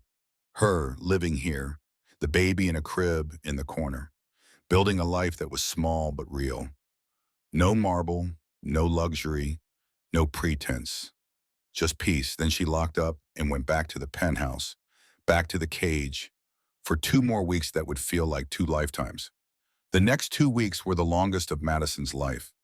She moved through the penthouse like an actress playing the role of Derek's wife, smiling when he came home, agreeing with everything he said, being small and compliant in exactly what he expected. But underneath, she was gathering ammunition. She recorded every conversation. Derek talking on the phone about his plans to destroy her credibility. Derek discussing the Catherine Reynolds situation with his lawyer, strategizing about how to hide the affair until after the divorce was final. Derek casually mentioning to a friend over drinks, Madison was in the next room, supposedly asleep, that marriage had been a mistake and he couldn't wait to be free. She photographed documents, bank statements showing Derek had been draining their joint accounts into offshore holdings, emails between Derek and his CFO discussing what looked like securities fraud. Madison didn't understand all the financial jargon, but she understood enough to know it was illegal. Text messages with Catherine Reynolds that got increasingly explicit and increasingly cruel about Madison. She packed slowly, a few items at a time, into a suitcase she hid in the guest room closet behind winter coats Derek never touched. Comfortable clothes, important documents, her birth certificate, social security card, the USB drive with all the evidence, her old sketchbooks from before Derek, from when she'd still dreamed about being a designer. She transferred money in tiny increments, $5 from the grocery budget into her old account, $10 here, $20 there. By Christmas Eve, she'd squirreled away $437. Not much, but something. Better than the $47 she'd had before. She met with Barbara Fletcher 3 times. The lawyer was exactly as Ethan had described, mid-50s, sharp-eyed, with the energy of someone who'd spent 20 years prosecuting criminals before switching to family law. Her office walls were covered with framed newspaper articles about her wins. Madison found that comforting. "These recordings are gold," Barbara said after reviewing everything Madison had gathered. "Coercion, fraud, conspiracy, plans to commit perjury. We can bury him. The prenup won't hold up. Not when he signed it under false pretenses while planning to destroy you." "So I can get a fair settlement?" Madison asked, hope creeping into her voice for the first time. Barbara's smile was sharp. "Fair? Sweetheart, you can get everything. The prenup is void. The custody arrangement is void. You're the biological mother carrying his child. He's planning fraud and defamation. He's having an affair. With this evidence, I can tear him apart so badly he'll be lucky to get supervised visitation." Madison wanted to cry from relief. Instead, she asked, "What if he fights back? He has money. He has connections. He has lawyers who are nowhere near as good as me," Barbara interrupted. "Trust me, I've been doing this for 30 years. Derek Pierce is used to people being intimidated by his money and his pedigree, but judges don't care about hedge funds. They care about evidence, and we have him dead to rights. For the first time in years, Madison let herself believe that escape might actually be possible. Christmas Eve arrived cold and clear. Snow had been falling since dawn, transforming Manhattan into something magical. The penthouse looked like a magazine spread. Professional decorator had come 3 days prior per Derek's instructions to set up a 12-foot tree with white and gold ornaments, wreaths on every door, garlands on the mantel. Derek had been on conference calls all day, barely acknowledging Madison's presence, which was fine. She'd needed him distracted. That morning, while he was locked in his study, Madison had moved her packed suitcase from the guest closet to the hallway by the elevator. She'd placed it behind a large decorative vase where it wasn't immediately visible but was within reach. She'd charged her phone fully. She'd texted Ethan from the burner. "Today, 6 p.m., be ready." His response had been immediate, "I'll be there." As evening approached, Derek emerged from his study. He looked tired, which gave Madison a small, petty satisfaction. She hoped he was stressed. She hoped his illegal securities fraud was catching up with him. She hoped Catherine Reynolds was being a problem. "I had my lawyer draw up divorce papers," Derek said casually, pouring himself scotch from the bar cart. He said it like he was announcing he'd ordered dinner, not ending their marriage. "It's time we formalize things." Madison was sitting on the sofa, hand on her belly where the baby was moving. She kept her face neutral even though her heart was hammering. "Formalized? Come on, Madison, you know this hasn't been working. The baby complicates things, obviously. We'll have to figure out custody, but it's better to do this now, cleanly, rather than dragging it out." He took a sip of his drink. "My lawyer says the prenup is airtight. This will be simple. You'll get your settlement, 500,000 is generous, honestly, and we both move on with our lives." He placed the papers on the marble dining table, the same table where they'd shared 1,000 meals, the same table where Madison had slowly starved emotionally while surrounded by material plenty. Derek handed her a pen, the Mont Blanc pen he'd given her for their first anniversary, the one engraved with "To My Forever." The irony wasn't lost on Madison. "My lawyer reviewed it twice," Derek said, already pulling out his phone, already bored with this conversation. "Just sign." Madison picked up the pen. She thought about the woman she'd been 6 years ago, desperate to be chosen, willing to erase herself for the illusion of love. She thought about the woman she was becoming, scarred but fighting back, broken but learning to rebuild. She thought about her daughter. Because she knew now the baby was a girl, the ultrasound tech had let it slip 2 weeks ago, and Madison had asked her not to tell Derek. Her daughter deserved better than growing up watching her mother accept mistreatment. Madison signed. 1 page, 2, 3, and she smiled. It wasn't a happy smile. It was the smile of someone who knows something you don't. The smile of someone holding aces while you think you're winning with a pair of twos. Derek looked up from his phone, surprise flickering across his features. "No fight, no drama, no tears?" "No," Madison said, standing slowly, reaching for her coat that she'd strategically placed on the chair arm. "But thank you for confirming everything I needed to know." She walked toward the elevator. Derek called after her, "Where are you going? We should talk about the custody arrangement, when I'll bring the baby to you for visits." Madison pressed the elevator call button. The doors opened immediately, like they'd been waiting for her, like even the building knew it was time for her to leave. "You can talk to my lawyer about that," Madison said calmly. Derek's face changed, confusion shifting to concern, shifting to something harder. "Your lawyer? You don't have a lawyer." "I do now. Barbara Fletcher. I believe you know of her reputation. She'll be in touch." "Madison," Derek started toward her, but she was already stepping into the elevator. "Merry Christmas, Derek. I hope it's everything you deserve." The doors closed on his shocked face. Madison rode down 42 floors, heart hammering, hand on her belly. "We did it," she whispered to her daughter. "We got out. We're free." The elevator reached the ground floor. Marcus the doorman was there, and his eyes were sad but supportive. "Have a good evening, Mrs. Pierce." "Just Madison," she corrected, then added softly, "And thank you, Marcus, for always being kind." Outside, Christmas Eve in Manhattan was magical. Snow falling, lights twinkling, people hurrying home to families who actually loved them. And at the curb, exactly where it was supposed to be, a black Maybach. The driver opened the rear door. Inside, Ethan Cole sat waiting. Madison climbed in with her single suitcase containing everything that mattered. The door closed with a heavy, final thunk, the sound of one chapter ending and another beginning.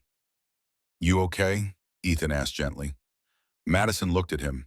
This man who'd waited 10 years, who'd shown up without hesitation, who was helping her without demanding anything in return. She started to cry, not from sadness, from relief so profound it felt physical. "I don't know," she admitted, "but I will be. Ask me tomorrow." The Maybach pulled away from Central Park West. Madison didn't look back. Not at the building, not at Derek watching from the window 42 floors up, not at the life she was leaving behind. She looked forward instead, toward Tribeca, toward the guest house that would be her first real home, toward freedom she'd fought for and finally claimed. "Where to?" the driver asked. "Home," Madison said, and meant it. The guest house felt like a sanctuary. Madison woke the morning after Christmas in a bed that was hers, in a space where no one was watching her, judging her, controlling her. She'd slept 14 hours straight, the deepest sleep she'd had in years. Her body had finally felt safe enough to rest. She woke to find a text from Ethan, sent hours earlier. "Coffee and breakfast outside your door. No pressure to talk. Just didn't want you to starve. Take all the time you need." Madison opened the door to find a latte from Blue Bottle still somehow warm and a bag from Balthazar. Chocolate croissant, fruit, a breakfast sandwich she could heat up. There was a note in Ethan's handwriting, "Welcome home." She ate slowly, surely tasting food for the first time in months. The croissant was buttery and perfect. The latte was exactly how she liked it. Extra foam, cinnamon on top. Ethan had remembered after 10 years. Over the next week, a routine developed that felt almost normal. Ethan would leave groceries outside her door, high quality, organic, the kind of food that was actually nourishing rather than just expensive. He'd text only logistics.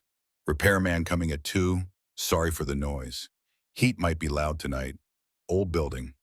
Package delivered downstairs if you're expecting anything." He never pushed, never demanded her time or attention, never made her feel like she owed him anything for his help.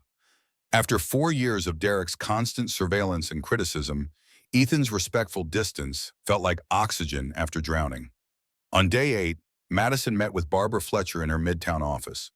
The lawyer had reviewed all the evidence Madison had gathered, the recordings, the photographs, the financial documents, the text messages between Derek and Catherine Reynolds. Barbara sat back in her chair, looking at Madison with something like admiration. "You did good work here, really good. Most abuse victims don't have the presence of mind to document everything the way you did." "I kept thinking he'd find out," Madison admitted. "Every time I hit record or took a photo, I thought he'd catch me. I was terrified." "But you did it anyway. That's courage." Barbara pulled out a legal pad, started making notes. "Here's what we have. Clear evidence of Derek's affair, evidence of financial coercion and control, evidence of his plan to fraudulently contest paternity, evidence of conspiracy to defame you and destroy your reputation. And bonus, what looks like securities fraud at Pierce Capital. Can we use all of that? We can use everything that directly relates to the marriage and custody. The securities fraud is interesting. We might need to refer that to the SEC, but it helps establish Derek's pattern of deception and illegal behavior." Barbara leaned forward. "Madison, with this evidence, we can bury him. The prenup won't hold up. Not when he signed it under fraudulent circumstances while actively planning to destroy you. You'll get a fair settlement, probably significant alimony, and full custody." Madison felt tears prick her eyes. "You really think so?" "I don't think, I know. I've been doing this for 30 years. Derek Pierce is used to intimidating people with his money and connections. But family court judges see through that. They care about evidence, about patterns of behavior, about what's best for the child. And the evidence shows Derek is a manipulative, controlling fraud who planned to destroy his pregnant wife's reputation to steal her child. No judge will side with him." For the first time in years, Madison let herself feel hope, real hope, not the desperate magical thinking that had kept her trapped. She left Barbara's office walking on air, texted Ethan from the burner phone. Meeting went well. Thank you for everything. His response came immediately. That's great news. Want to celebrate? I could pick up dinner. Madison hesitated, then typed, that would be nice. They ate Thai food in the guest house that night. First time they'd spent more than a few minutes together since the diner. It felt comfortable, easy, like slipping back into an old rhythm they'd never quite forgotten. How are you feeling? Ethan asked. I mean really feeling, not the polite answer. Madison thought about it. Scared, relieved, hopeful, guilty. Guilty? For dragging you into this, for ruining your Christmas, for... She gestured vaguely at herself, her pregnant belly, the mess of her life. For being this disaster you have to rescue. Ethan set down his pad thai, looked at her seriously. You're not a disaster. You're someone who survived something terrible and is fighting back. That's not weak. That's the opposite of weak. He paused. And I'm not rescuing you. You're rescuing yourself. I'm just making sure you have the tools you need. Still, you didn't have to do any of this. Yes, I did, Ethan said softly. Because I care about you. I always have. And before you ask what I want in return, nothing. I want nothing except to see you safe and happy. That's enough for me. Madison wanted to believe him, but 4 years with Derek had taught her that men who said they wanted nothing usually wanted everything. 2 weeks passed in relative peace. Madison started sketching again. Design ideas, floor plans for imaginary spaces, anything to keep her mind occupied.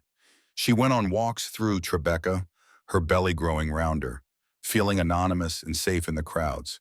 She attended her prenatal appointments, told the doctor she'd left her husband, got referrals to support groups for domestic violence survivors.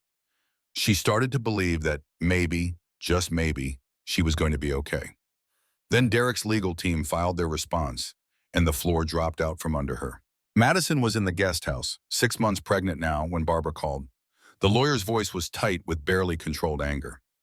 They're claiming the recordings are fake, Barbara said without preamble. AI-generated deepfakes. Madison's stomach dropped. That's insane. They're real. I recorded them myself. I know that. You know that. But Derek's team has filed a motion to exclude them as evidence. They've hired an expert witness, Dr. Marcus Thornhill, some audio forensics specialist from MIT. He's claiming the recordings show telltale signs of AI manipulation. But they don't. They're real recordings from my phone. It gets worse, Barbara continued. They're pointing to Ethan. His company Vox AI specializes in voice synthesis. They're arguing that Ethan created fake recordings to frame Derek, and you're either complicit or you were manipulated into thinking they're real. Madison felt sick. No, that's not. Ethan didn't. I believe you, but we have to prove it. Do you have the original audio files? Uncompressed with intact metadata? They're on my phone. I used a recording app. The metadata from a phone app can theoretically be spoofed. That's what their expert will argue. We need the raw data from your phone's memory, forensic analysis to prove the files haven't been altered. Barbara sighed heavily. I'm going to fight this hard, Madison, but I have to be honest with you. There's a decent chance Judge Whitfield will exclude the recordings pending further investigation. And without them, our case is significantly weaker. The hearing was 3 days later. Madison sat in family court, 6 months pregnant, watching Derek's lawyer, a woman named Samantha Cross who looked like she ate innocent people for breakfast, present their motion. Your Honor, these so-called recordings are clearly fabricated, Samantha argued smoothly. Mr. Cole's company literally specializes in creating synthetic speech. The technology exists, the motive exists. Mr. Cole and Mrs. Pierce had a prior romantic relationship, and the timing is suspicious. These recordings suddenly appear right when Mrs. Pierce needs evidence for her divorce case. Barbara fought back hard. Your Honor, these recordings are authentic. Mrs. Pierce documented her husband's abuse and conspiracy in real time using a standard iPhone app. The metadata clearly shows. The metadata shows nothing definitive, Samantha interrupted. Our expert will testify that metadata can be manipulated. Until Mrs. Pierce can prove beyond reasonable doubt that these recordings are genuine, they should be excluded as potentially fabricated evidence. Judge Ramona Whitfield, a stern woman in her 60s, looked genuinely troubled. Ms. Fletcher, I'm sympathetic to your client's situation, but the technology does exist to create fake recordings, and Mr. Cole's connection to that technology creates reasonable doubt. I'm going to exclude the recordings pending independent forensic analysis. If analysis proves they're authentic, we'll revisit. Barbara tried to object, but the judge's mind was made up. Without the recordings, their strongest evidence was gone. Madison walked out of the courthouse in a daze. This isn't over, Barbara said firmly. We'll get independent analysis. We'll prove they're real. This is just a setback. But it didn't feel like a setback. It felt like Derek was winning again. Within 48 hours, Derek's PR team went nuclear. Madison's face appeared on page 6 with a headline that made her want to vomit. Hedge fund wife flees to tech billionaire. Affair suspected. The New York Post was worse. They ran a cover photo of Madison entering Ethan's building, clearly taken by a private investigator Derek had hired. The headline screamed, "Baby Daddy Drama, Pierce Wife's Secret Lover Revealed." The story was entirely slanted toward Derek. Anonymous sources, clearly his PR team, claimed Madison had been having an affair with Ethan for months. That the pregnancy might not even be Derek's, that she was a gold digger who jumped from one billionaire to another. Social media exploded within hours. Reddit threads dissecting every aspect of Madison's character. Twitter hashtags trending, not in her favor. Think pieces about pregnant mistresses and the women who destroy families for money. Madison couldn't leave the guest house without paparazzi shouting questions. Madison, is it Derek's baby? How long have you been sleeping with Ethan Cole? Did you trap Derek into marriage? Ethan's face appeared on TMZ with the caption, "Tech mogul's homewrecker. Billionaire breaks up marriage." The third day after the story broke, Madison sat in the guest house with all the curtains drawn, scrolling through the comments about her on social media, even though Ethan had begged her not to. Gold digger, whore, baby trapper. She got what she deserved. Derek dodged a bullet. Feel sorry for that kid, having her as a mother. Madison looked at those words until they blurred together, until she couldn't tell what was real anymore. Had she been having an affair with Ethan? No, but she'd called him, hadn't she? She'd taken his help. She'd moved into his guest house. Maybe Derek was right. Maybe she was the problem. I ruined your life, Madison told Ethan when he came to check on her that evening. Her voice was hollow. Your face is on tabloids. Your company is being dragged into this, all because you helped me. You didn't ruin anything, Ethan said firmly. Derek did this. His PR team did this. This is what abusers do when they start losing control. They go scorched earth. They try to destroy their victim's credibility so completely that no one believes her side of the story. It's working. Only temporarily, the truth will come out. Will it? Madison asked bitterly. Or will Derek just keep lying until the lies become truth? He has money, connections, a PR team. What do I have? You have evidence? You have Barbara. You have me. And you have something Derek doesn't have. You're telling the truth. Madison wanted to believe him, but it was getting harder. Then Derek filed an emergency motion that felt like a knife to Madison's chest. He was claiming Madison was hiding assets, pointing to Ethan's financial support as evidence. He argued she didn't need spousal support if she was cohabitating with a billionaire. He demanded full financial discovery of both Madison and Ethan, including bank records, tax returns, every transaction. Judge Whitfield granted that suddenly all settlement negotiations were frozen. Madison's existing bank accounts, including the $50,000 Ethan had transferred, were under scrutiny. If she accepted any more financial help from Ethan, Derek could use it to argue she didn't need support. Barbara explained it carefully. If you're receiving significant financial support from Ethan, Derek's lawyers will argue you're not dependent on spousal support. They'll paint you as someone who left one wealthy man for another, not as someone fleeing abuse. So I can't accept help from Ethan? Not financial help, not while the case is pending. I'm sorry, Madison. I know that puts you in an impossible position. Madison did the math in her head. She had $2,000 in accessible funds. The baby was coming in 3 months. She had no income, no job prospects while heavily pregnant, no family to fall back on. She was trapped again. Different cage, still no key. That night, Madison sat in the guest house and realized the terrible truth. Derek had somehow turned her escape into another prison. She'd left his penthouse, but she was still under his control. He was still pulling the strings. He was still winning. For the first time since leaving, Madison wondered if she'd made a mistake. If she should have just stayed, just accepted the scraps of dignity Derek was willing to give her, just survived rather than fought back. But then the baby moved inside her, a strong kick, like her daughter was reminding her why she'd run in the first place. Madison put her hand on her belly and whispered, "I know. You're right. We can't give up. I just need to figure out how to fight when he's taken all my weapons." She didn't know yet that she wouldn't be fighting alone for much longer, or that the key to destroying Derek had been there all along, hiding in plain sight, in the form of a woman Derek thought he'd already broken. Madison made a decision. She couldn't take Ethan's money anymore. Derek would weaponize it, make her look like a gold digger jumping from one wealthy man to another. She couldn't go back to Derek. That would mean surrender, teaching her daughter that women should accept cruelty for security.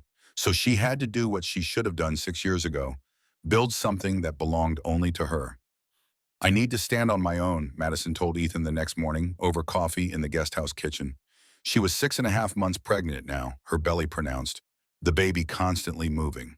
"I need to prove I don't need Derek, or you, or anyone." Ethan looked at her with quiet pride, the kind of expression Derek had never shown her. "Okay, what's the plan?" "I'm going to do what I love, what I'm actually good at, interior design." Madison had been thinking about it for days. She had a gift. Everyone had always said so. The penthouse she'd designed had been featured in Architectural Digest, even if Derek had stolen credit. She had an eye for space, color, texture. She could make cramped apartments feel spacious, cold rooms feel warm, generic spaces feel personal. She didn't have money for a storefront or employees or advertising, but she had Instagram, a phone with a camera, and the portfolio of work she'd done over the years. Photos she'd kept even when Derek had tried to minimize her contributions. She created an account at pierceless.design. The name was intentional, a subtle dig at Derek, yes, but also a declaration. Pierceless, free from Pierce, no longer defined by that name or that man. Her bio was simple: high-end design without the high-end ego, transforming spaces into homes, DM for consults, Brooklyn-based. Her first posts were photos of the penthouse, the living room she'd designed with its perfect balance of warmth and sophistication, the bedroom with its calming, neutral palette, the kitchen that was both functional and beautiful. She added captions explaining her design philosophy. Every space should tell a story. Design isn't about impressing guests. It's about creating a home that reflects who you are. The first day she got 47 followers, mostly bots and spam accounts, but a few real people too. People who appreciated her aesthetic, who commented thoughtful things about her use of color or her approach to lighting. Madison posted every day. Sometimes it was new sketches she was working on, floor plans for imaginary spaces, mood boards combining colors and textures. Sometimes it was design tips, how to make a small apartment feel bigger, why good lighting matters more than expensive furniture. The 5 things every home needs to feel complete. Her following grew slowly. 70 followers, 120, 200. Real people, not bots. People who engaged with her content, who asked questions, who seemed genuinely interested in her work. Then came her first potential client, a DM from a woman named Jennifer Martinez. "Love your aesthetic. Moving into a new apartment in Williamsburg. Need help with design but have limited budget. Would you be interested?" Madison's hands shook as she typed her response. "Absolutely, let's set up a consultation." "What's your budget?" Jennifer's budget was $15,000 for a complete kitchen renovation. It wasn't much by Manhattan standards. High-end designers would laugh at that number. But it was something. It was real work. It was hers. They met at Jennifer's apartment the next day. Jennifer and her husband Carlos were in their early 30s, both teachers, saving for years for this renovation. The apartment was cramped, the kitchen dark and dysfunctional, But Madison could see the potential immediately. I can work with this, Madison said, already sketching ideas in her notebook. We'll reconfigure the layout, knock out this half wall to create an open concept. Light wood cabinets to brighten things up. Subway tile backsplash, classic but not boring. And if we replace this window, we can bring in so much more natural light. Jennifer looked skeptical. All that for 15,000? All that for 15,000, Madison confirmed. I know contractors who do good work for reasonable prices. I'll project manage everything. You'll get exactly what you want without the designer markup. They signed a contract that afternoon. Madison threw herself into the work with an intensity that surprised her. She was 6.5 months pregnant, exhausted, dealing with heartburn and back pain and swollen ankles. But she was working, creating, building something no one could take away. She sourced materials, comparing prices across suppliers, finding deals without sacrificing quality. She negotiated with contractors, using her knowledge and her growing confidence to get fair rates. She project managed everything, showing up at the apartment daily, sometimes twice daily, to make sure work was progressing correctly. The grind was real. She'd work 12-hour days, then come home to the guest house and spend another 2 hours updating her Instagram, responding to DMs, planning her next project. One hand was always on her belly, reminding herself why she was doing this. For her daughter. To show her that women could build lives on their own terms. Ethan watched from a respectful distance. He never offered unsolicited advice or money. Just quiet support, making sure she ate, occasionally bringing her materials she'd mentioned needing, listening when she needed to talk through design problems. One night he brought Thai food to the guest house, their old favorite from college. They ate in comfortable silence for a while. Then Ethan said quietly, "You're doing amazing, Maddie. Seriously. Watching you build this, it's incredible. I couldn't have done this without you giving me a place to stay. You would have figured it out. You're tougher than you think. You always were." He paused, then added softly, "I know the timing is terrible, and I know you need space, but I have to say it. I never stopped." Madison's phone buzzed violently on the table, interrupting him. Text from Barbara. "We have a problem? Call me now." The moment shattered. Madison looked at Ethan apologetically. "I need to take this." He nodded, understanding, and quietly let himself out. Madison called Barbara with a sinking feeling. Good news didn't come with urgent, all-caps texts. "Derek's filing for custody," Barbara said without preamble. "Full custody. He wants to terminate your parental rights." Madison felt like she'd been punched. "But I haven't even had the baby yet. He's making a preemptive strike, painting you as unfit before the baby is born so he can take her immediately from the hospital. The allegations are..." "Madison, I need you to sit down." Madison was already sitting, but she gripped the edge of the table anyway. "Tell me." "He's claiming you're mentally unstable. He's attached your therapy records from Dr. Ross, which he obtained illegally, but we'll deal with that later. He's claiming you're cohabitating with Ethan in an inappropriate relationship while pregnant with Derek's child. He's claiming your new business proves you're prioritizing money over motherhood." Barbara took a breath. "And there's an anonymous CPS report claiming you've expressed intent to flee the jurisdiction with the child." "That's all lies. I never said any of that." "I know, but Derek's playing dirty. He knows the recordings were excluded. He knows the public narrative is turning against you thanks to his PR team. So he's going for the jugular, taking the baby." "Can he do that?" "With the right judge and the right circumstances, yes. Family court is unpredictable. Judge Whitfield is conservative, old school, traditional values. She might look at you living with another man while pregnant, starting a business instead of nesting, no stable income, and decide that's not in the child's best interest." Madison felt her world tilting. "What do I do?" "We fight. We show that Derek is the unstable one, that his affair, his financial fraud, his conspiracy to defame you makes him unfit. But Madison, you need to prepare for the possibility that things get worse before they get better." Things got worse. 3 weeks later, Madison went into labor at 37 weeks. The stress, her doctor said, the body shutting down non-essential systems to protect the pregnancy. Madison had been working too hard, sleeping too little, carrying too much anxiety. Her water broke at 3 in the morning. She was alone in the guest house, pain hitting in waves, terrified. She called Ethan, voice tight with fear and pain. It's happening. The baby's coming. He was there in 90 seconds, dressed in sweatpants, in a t-shirt, hair wild. Okay, we're good. Hospital bag? By the door. Can you walk? I have to. Ethan drove her to Mount Sinai, holding her hand at every red light, talking her through contractions. 14 hours of labor. Ethan stayed the entire time, never leaving, holding her hand so tightly she broke two of his fingers during the hardest contractions. At 4:47 p.m. on a Thursday in March, Madison's daughter was born. 7 pounds, 4 ounces. Perfect and tiny and screaming with healthy lungs. The nurse placed her on Madison's chest, skin to skin, the baby's cries quieting.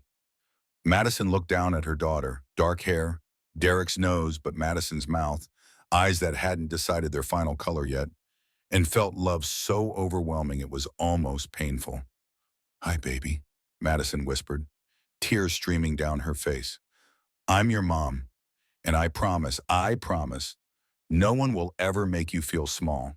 She named her Lily Rose Pierce. Lily because it meant purity and new beginnings. Rose after Madison's foster mother from her last placement, the only adult who'd ever been truly kind to her. Ethan stood in the corner of the room, giving them space but present. When Madison looked up at him, he was crying too. Thank you, Madison said softly, for everything, for being here, for... She didn't get to finish. 48 hours later, while Madison was still in the hospital, a process server knocked on her door. Madison Pierce, you've been served. The legal documents were thick and terrifying. Derek was filing for sole custody, seeking immediate termination of Madison's parental rights. Emergency hearing in 5 days. The allegations were brutal. Madison is mentally unfit based on therapy records indicating depression and instability. Madison is cohabitating with her paramour, Ethan Cole, while her husband's child is newborn. Madison is financially unstable with no real income. Madison has demonstrated poor judgment by starting a business venture while pregnant instead of preparing for motherhood. Anonymous CPS report claims Madison expressed intent to flee with child to avoid custody arrangements. Every allegation was either a lie or a twisted version of truth designed to destroy her. Madison read the documents while holding Lily, her newborn daughter sleeping peacefully in her arms, and felt her world crack apart. This is bullshit, Ethan said, reading over her shoulder. Absolute bullshit. We'll fight it. He's going to take her, Madison whispered. Her voice was hollow, broken. I just got her and he's going to take her. Barbara arrived within the hour, already preparing their counterfiling, but her expression was grim. The emergency hearing is in 5 days. Judge Whitfield will make a temporary custody determination. With Derek's money, his resources, his character witnesses, and the negative public narrative. Madison, I need you to prepare for the possibility that Lily goes home with Derek temporarily while we sort this out. Temporarily? For how long? Could be weeks, could be months, until the full custody trial. Madison looked down at Lily, her perfect daughter, her reason for everything. The baby made a small sound in her sleep, peaceful and trusting. I can't lose her, Madison said. It wasn't a plea, it was a statement of fact. I can't. She's all I have. She's why I left. I can't. But she couldn't finish. Because sometimes there are no words for that level of pain. The emergency custody hearing was exactly as brutal as Madison had feared. She sat in family court 5 days after giving birth, still bleeding, still in pain, still trying to navigate the hormone crash of postpartum while her entire world hung in the balance. Derek's lawyer, Samantha Cross, presented their case with surgical precision. She had photos of Ethan's building, suggesting inappropriate cohabitation. She had Madison's therapy records, obtained illegally, but the judge allowed them irrelevant to mental fitness. She had statements from Derek's friends painting him as a devoted father-to-be and Madison as unstable and vindictive. Your Honor, Samantha argued smoothly, Mr. Pierce simply wants what's best for his daughter. He can provide stability, a permanent residence, financial security, a 2-parent household. Ms. Pierce, while we sympathize with her situation, is living in another man's property, has no stable income, and has demonstrated questionable judgment. Derek took the stand, looking every inch the concerned father. His performance was masterful, voice breaking slightly when he talked about his daughter, looking earnest and reasonable, playing the victim so convincingly, Madison almost doubted her own memories. Then Derek gestured to the gallery, where Catherine Reynolds sat in professional attire, looking demure. Your Honor, I'm engaged now to Dr. Catherine Reynolds. She has a doctorate in economics, a stable career at a respected consulting firm. We can provide Lily with a real family, a stable home. Ms. Pierce, he looked at Madison with what looked like genuine sadness. Ms. Pierce is clearly struggling. I want her to get the help she needs, but I can't allow my daughter to suffer while her mother figures things out. The judge's ruling was exactly what Barbara had warned about. Derek was granted temporary custody pending a full investigation. Madison was given supervised visitation, 2 hours, twice per week, at a CPS facility. Pierce, Judge Whitfield said, and her tone was genuinely sympathetic, I'm not unsympathetic to your situation, but until you can demonstrate a stable, permanent residence and independent financial means, I cannot risk this child's welfare. This is temporary. Use this time to get established, and we'll revisit at the full custody hearing. Madison collapsed in the courtroom. Ethan caught her before she hit the floor. 2 weeks later, Madison walked into the CPS Visitation Center for the first time. The room was sterile, white walls, plastic chairs, one-way mirror, fluorescent lights that buzzed. A social worker named Miss Patricia Dunn sat with a clipboard, watching everything. Lily was in a car seat carrier, 3 weeks old now. Madison reached for her daughter. Please wash your hands first, Ms. Dunn said flatly. Protocol. Madison washed her hands at the sink in the corner, fingers trembling. Then she picked up Lily, and her daughter screamed. The baby didn't recognize her smell anymore, didn't know her voice. She'd been with Derek's hired nanny 24/7 for 2 weeks. To Lily, Madison was a stranger. Madison tried everything, singing the lullabies she'd sung while pregnant, rocking her, walking. Nothing worked. Lily cried the entire 2 hours, red-faced and inconsolable. Ms. Dunn's pen never stopped moving, documenting every moment, every failed attempt to soothe. Every minute Lily cried. Have you been breastfeeding? Ms. Dunn asked, still writing. I've been pumping. He won't let me give her the milk. He says, just answer the question, please. No, she's on formula. More notes, more marks against her in whatever report Ms. Dunn was building. When the 2 hours ended, Mrs. Dunn took Lily back. The moment the baby left Madison's arms, she calmed, stopped crying, looked content. Madison's heart shattered into pieces so small she didn't know how to gather them back together. Over the next month, Madison's life became a nightmare loop. Twice a week, she'd go to the CPS center. Twice a week, Lily would scream in her arms. Twice a week, Ms. Dunn would take notes while Madison died inside a little more. Back at the guest house, Madison stopped functioning. She sat in the dark for hours, stopped showering, stopped eating. Her breasts were engorged with milk she couldn't give her daughter. She'd pump, then pour the milk down the sink, sobbing because it felt like pouring away pieces of herself. Ethan found her like that one evening. He'd been traveling for business, come back worried because she hadn't responded to texts. He used his key, found her on the bathroom floor surrounded by bottles of breast milk she'd pumped and had nowhere to send. Maddie, he said softly, sitting beside her. She doesn't know me, Madison whispered. Her voice was hollow, empty. My own daughter doesn't know me. I carried her for 9 months. She was part of my body. And now she's a stranger. Ethan didn't try to fix it, didn't offer platitudes, just sat there with her in the silence of shared grief, day 47 without her daughter. Madison sat on the edge of the bathtub, staring at a bottle of Ambien her doctor had prescribed for sleep. She hadn't taken any, had been afraid of being too drowsy to respond if Lily needed her, even though Lily was never with her. But Lily didn't need her anymore. Lily had Derek's nanny, Derek's penthouse, Derek's resources. What did Lily need with a mother who couldn't even afford a hotel room? Who couldn't keep custody of her own child? Who was so broken she could barely function? Madison opened the bottle, poured pills into her hand, 30 small white tablets. Her thoughts spiraled. Lily is better off without me. Derek will give her everything.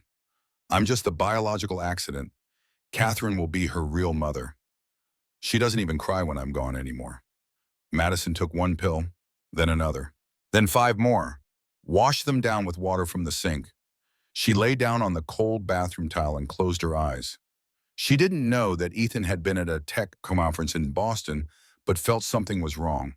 That he'd called and texted with no response. That he'd caught the last flight back, arriving at 11 p.m., using his key when she didn't answer.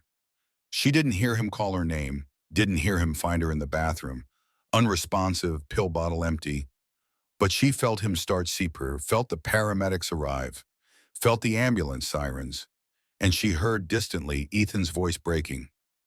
Stay with me, please. Lily needs you. I need you. Stay. Madison woke 12 hours later in Bellevue Hospital psychiatric ward. Fluorescent lights, beeping machines, wrist restraints, a psychiatrist telling her she was on a 72-hour involuntary hold. Where's Ethan? Madison asked groggily. In the waiting room. He saved your life. I didn't want him to, Madison whispered. I wanted it to be over. The days in the psych ward blurred together. Group therapy where people shared stories of trauma and survival. Medication evaluations. Safety checks every 15 minutes. Madison was numb to all of it. On day 2, page 6 ran the story. Unstable mother hospitalized. Baby safe with father. Social media exploded again. Comments poured in about how Derek had been right all along, how Madison was clearly unfit, how that poor baby was lucky to be with her father. Madison shared a room with 3 other women in various states of crisis. On night 2, her roommate Angela, 42, haggard but with fierce eyes, sat on Madison's bed. You're the one from the news, the mom who lost her kid. Madison was defensive. I didn't lose her. She was taken. Same thing happened to me, Angela said. DV case.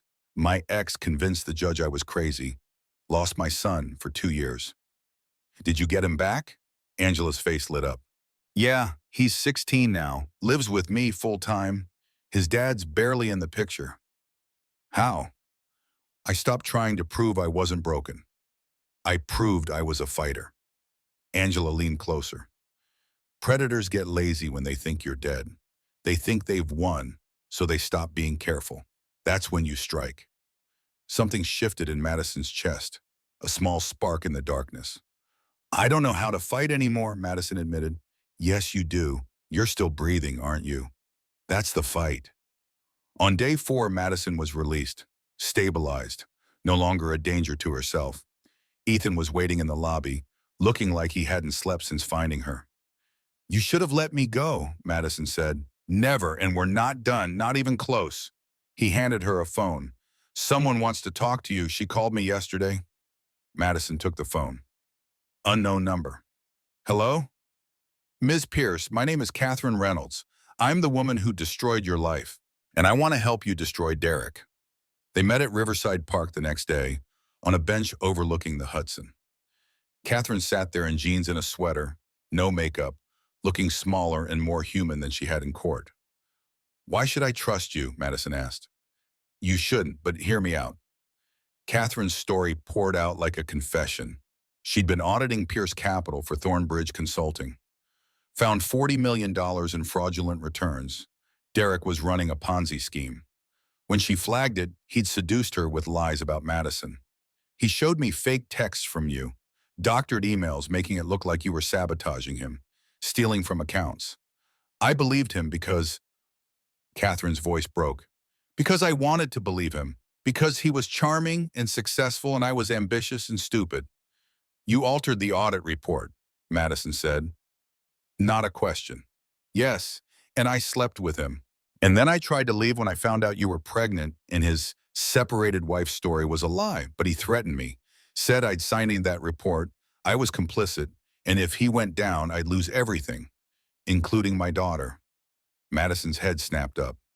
You have a daughter? Sophia, she's 6, lives with my ex in Connecticut. If I get indicted for securities fraud, I lose her forever. Catherine pulled a USB drive from her pocket. This has everything. Emails, wire transfers, board meeting minutes where Derek explicitly discusses the fraud. Recordings of him threatening me. Proof that he lied to investors, to regulators, to you. Madison took the drive carefully. If you give this to me, you'll be a witness. You could go to prison. I know, but I saw you in court, fighting for Lily, and I realized I'm teaching Sophia that men like Derek always win, that we just accept it. Catherine's eyes filled with tears. I'd rather lose my career than teach my daughter to be complicit in evil. That night, they met in Ethan's loft. Madison, Catherine, Ethan, and Barbara. The lawyer reviewed the USB drive with widening eyes. This is federal, Barbara breathed. Securities fraud, wire fraud, obstruction of justice. This isn't just a divorce case anymore. This is criminal. What do? Madison asked. We go to the FBI, not the media, the FBI. If Derek gets arrested, the custody case collapses. You can't have custody from federal prison. How long will an investigation take? Could be months, maybe a year. I can't wait a year, Madison said desperately. Catherine leaned forward. Then we force his hand. I'll send him a warning, let him know I have copies of everything. He'll panic. Then I wear a wire, meet him to reconcile, get him to confess on tape. That's dangerous, Ethan said. If he suspects, I'm already in danger, Catherine interrupted, and I'm done being afraid. They spent 3 days planning. Catherine would send Derek an encrypted email warning him. Then 3 days later, she'd wear an FBI wire and meet him at the penthouse. You don't have to do this, Madison told Catherine before the wire. Yes, I do, Catherine said. For Sophia, for Lily, for every woman who's been manipulated by men like Derek. The wire operation was textbook. Catherine met Derek at his penthouse wearing an FBI recording device taped to her ribs. Agents listened from a van outside. Derek was charming at first, pouring scotch, trying to win her back. Catherine pushed carefully. If the audits come back up, if someone re-examines Thornbridge's report, they won't, Derek said coldly. I've taken care of it. How? Derek leaned in, confident he'd won, confident Catherine was broken. Let's just say certain records no longer exist, and certain people have been incentivized to forget. I've been doing this for 3 years. You think anyone's going to catch me now? You destroyed evidence? Derek smirked. I protected our interests. You should be thanking me. In the van, Agent Walsh said, that's enough. Move in. The FBI raids were simultaneous. 6 a.m. coordinated strikes at Pierce Capital and Derek's penthouse. 20 agents, search warrants, Derek in handcuffs in his bathrobe. Madison waited outside the building as planned. When FBI agents brought Lily out in her car seat, 4 months old now, bigger but still her baby, Agent Walsh said, Judge Whitfield signed an emergency order. You have temporary custody pending the criminal case. Madison took the car seat with shaking hands, looked down at Lily. Hi, baby, it's Mom. I'm here. I'm not going anywhere. Lily stared up at her, and after a long moment she smiled. Madison sobbed. Ethan stood beside her, hand on her shoulder, as the world finally witnessed the truth. Derek's trial lasted 6 weeks and dominated New York media. Federal Courthouse, Southern District of New York. Cameras outside, every day capturing the fall of a hedge fund golden boy. Catherine Reynolds was the star witness. She walked the jury through everything. The audit she'd falsified under Derek's manipulation, the threats he'd made, the systematic fraud he'd orchestrated.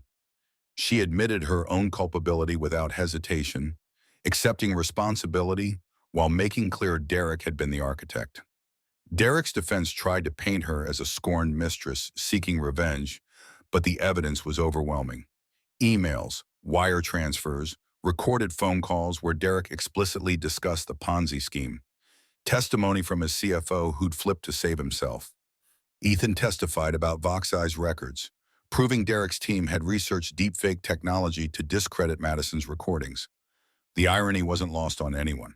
IRS forensic accountants walked the jury through $40 million in fake returns, showing how Derek had used new investor money to pay old investors. The classic structure of a Ponzi scheme that was always destined to collapse. The verdict came on a gray Tuesday in November. Guilty on all counts. Sentencing 3 weeks later was brutal. 18 years federal prison, no parole, $60 million in restitution, all parental rights terminated. As marshals led Derek away, he looked at Madison one last time. You'll never be anything without me.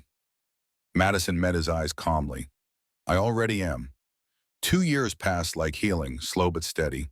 Madison was 34 now, living in a brownstone she'd bought in Park Slope, Brooklyn. 3 bedrooms, renovated with her own hands. Her design studio occupied the ground floor. Upstairs was her life. Pierce Less Design had become a $2.4 million per year business. 6 employees, all women she'd mentored. Features an architectural digest. Dwell, Elle Decor, known for high-end design for real people. Lily was 2.5, curly hair, Madison's eyes, Derek's dimples, but none of his cruelty.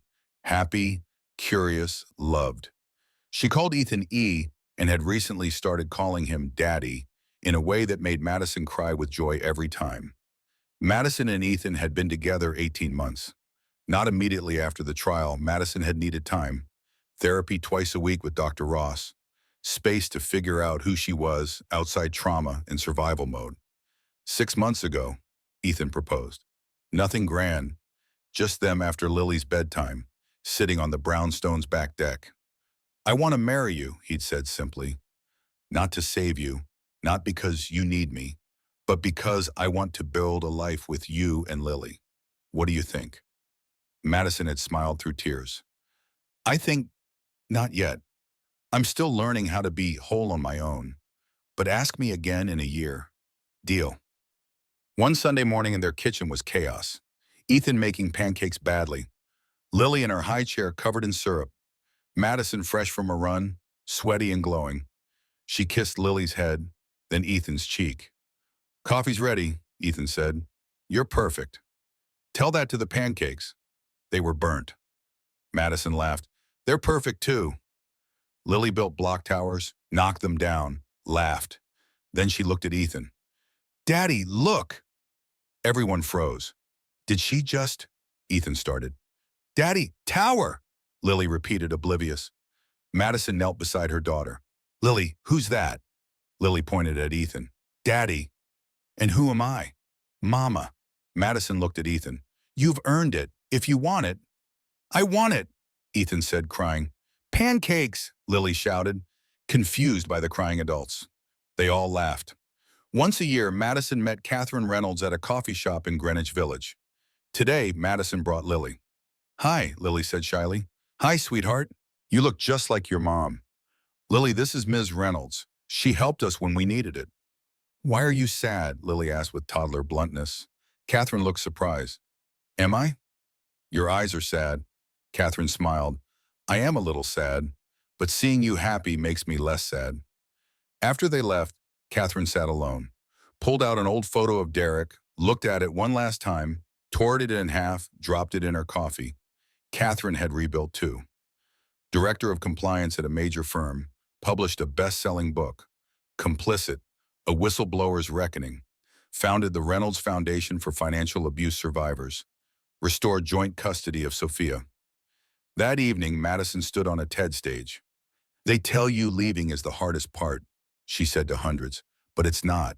The hardest part is believing you deserve to stay gone. In the front row, Ethan and Lily watched. Lily waved. I spent 6 years in a marriage that looked perfect from outside. Penthouse, luxury. The kind of Life magazines celebrate, but inside I was disappearing. Pause. It took losing everything to realize I never had anything to lose. Because the only thing that matters is the life you build when you stop waiting for permission. Thunderous applause. Later in their brownstone kitchen, Madison and Lily baked cookies. Ethan came home with groceries. Do I want to know, he asked, seeing the flour disaster. Lily wanted to help. I'm helping. The doorbell rang. A delivery, invitation to speak at the National Coalition Against Domestic Violence. Mama, cookie! Lily tugged her leg. Madison looked at the invitation, her daughter Ethan. You know what? Not tonight. Tonight we're just baking terrible cookies. Best plan all week, Ethan agreed. They danced to Destiny's Child's Survivor. Lily spinning, Madison laughing, Ethan singing off-key. Through the window, Brooklyn lights twinkled.